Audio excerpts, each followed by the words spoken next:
এই ২ বছরে দ্বিগুণ আয় করা সম্ভবের কথা যখন প্রধানমন্ত্রী বলছেন, তখন তিনি বলছেন যদি জনগণ পাশে থাকে, ঐক্যবদ্ধ থাকে। ফলে আসলে এটাকে আপনারা যারা রাজনীতি করেন, বিশেষ করে বিরোধী দলের রাজনীতি করেন, আপনারা এটাকে কিভাবে দেখেন? এবং সেটার জন্য পাশে থাকা বলতে বিরোধী পক্ষ যেন রাজনৈতিক বিরোধিতার কারণে বিরোধিতা না করে, যদি রাজপথ গরম না করে, যদি গঠনমূলক আলোচনা করে, আপনারা যে ছায়া সংসদের কথা বলছেন, ছায়া মন্ত্রিসভার কথা বলছেন, সেটি থাকে অনেকগুলো যদি কিন্তু জড়িত, সেই জায়গায় বিরোধী দলের ভূমিকা আসলে কি হবে? ধন্যবাদ আপনার প্রশ্নের জন্য। যারা সহ আলোচক উপস্থিত আছেন সকলকে ধন্যবাদ। বাংলাদেশে একটা প্যারাডাইম শিফট ঘটেছে এই গণঅভ্যুত্থানের পরে। এটা হচ্ছে পলিটিক্যাল প্যারাডাইম শিফট। মানে পলিটিক্যাল যে নুয়ান্সগুলো ছিল, যে আর্গুমেন্টসগুলো ছিল, মানুষ যেভাবে আসলে পলিটিক্স নিয়ে কথা বলতো, সেটার ধরন পরিবর্তন হয়েছে এবং মনোযোগের যে মাত্রা সেটাও পরিবর্তন হয়েছে। আমি আস্তে আস্তে দেখছিলাম যে একজন আনারস বিক্রেতা উনি ফোনে সংসদ দেখছেন। সো এইটা হচ্ছে বাংলাদেশের চিত্র। এটা খুব সহসা আসলে আপনি পরিবর্তন করতে পারবেন না। তবে সরকারি দল খুব চাতুর্যের সাথে এটাকে পরিবর্তন করার চেষ্টা করছে। কেন, মানে এটা ব্যাখ্যা করি।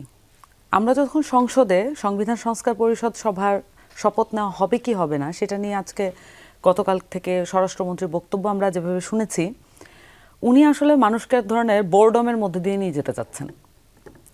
উনি যে কথাগুলো বলছেন, এই কথাগুলোর যে শোনার ধৈর্য, সেটা যাতে ধৈর্যচ্যুতি ঘটে মানুষের, সেটা উনি চেষ্টা করছেন।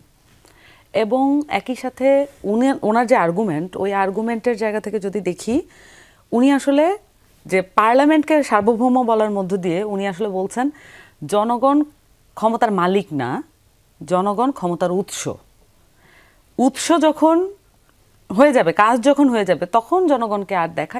এখানে কিন্তু মৌলিক পার্থক্য আছে। আপনি গণতন্ত্রের জায়গা থেকে জনগণ ক্ষমতার মালিক হওয়ার কথা, কিন্তু আপনি যখন মানে পাওয়ার প্র্যাকটিস করবেন, 2/3 হ্যাডম দেখাবেন, তখন বিষয়টা হয়ে যাবে জনগণ ক্ষমতার উৎস মাত্র, সোর্স। তাহলে সোর্স আর ওনার, এই দুটার মধ্যে কিন্তু পার্থক্য আছে।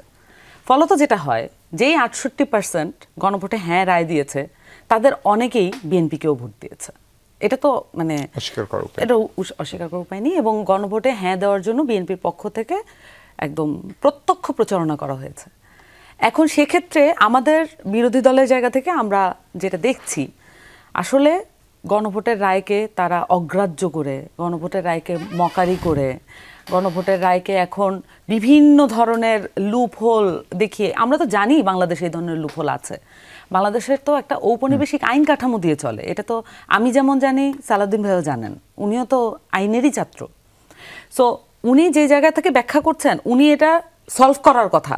সরকারি দল হিসেবে তার কাজ হচ্ছে সলভ করা, কিন্তু উনি এটাকে বরঞ্চ ওয়েপেন হিসেবে ব্যবহার করছেন। এখন গণভোটের এই যে রায়ের পরে সংবিধান সংস্কার পরিষদের শপথ নিয়ে সংস্কারকে ওন করতে হবে বিএনপিকে। আমাদের জায়গা থেকে সমালোচনা হচ্ছে এটা, সংস্কারকে ডিজোন করা, সংস্কারকে আসলে এক ধরনের আতঙ্কের মধ্যে দিয়ে দেখার দৃষ্টিভঙ্গি। তো এই যে কর্মসূচি ধরেন সবার জন্য ফ্যামিলি কার্ড, তারপরে এই যে খাল কাটা কর্মসূচি চালু করা, কৃষি উৎপাদন বাড়ানোর চেষ্টা, সেগুলো এক ধরনের সংস্কার না, বা সংস্কারের অংশ কিনা? তার ইশতেহারের অংশ। কিন্তু আমাদের তো একটা গণঅভ্যুত্থানের পরবর্তী অনেকগুলো সংস্কার প্রস্তাবনা আছে, অনেকগুলো কমিশনের। আমি একটা কথা বলেছিলাম যে শিক্ষা কমিশন অবশ্যই গঠন করা উচিত যেই ক্ষমতায় আসবে, কিন্তু সেটা কিন্তু হচ্ছে না। বরঞ্চ আমরা দেখছি যে যার যেমন আসলে তো 1 মাসও হয়নি এখন, মানে কমিশন তো আসলে উদ্যোগ, আজকে শিক্ষামন্ত্রী সেটা বলতে পারতেন না যে উনি লটারি করবেন কি করবেন না। সেটা তো আমরা আসলে অভিজ্ঞ, মানে যারা স্পেশালাইজড মত, সমাজের অভিজ্ঞ যারা, তাদের কাছ থেকে শুনতে চাচ্ছিলাম। আপনি কি আমার ওই প্রশ্নটার উত্তর দিবেন না, যে 2 বছরে দ্বিগুণ আয় করার যে কথা বলছেন? আচ্ছা, ওকে। আমার কাছে মনে হয় যে এইটা তো তাদের মানে স্পেকট্রাম আর কি, যেটা সিলিং, সেই সিলিংটা তারা টাচ করতে চান, এটা তারা ব্যাখ্যা করেছেন, মানে এটা তারা প্রকাশ করছেন।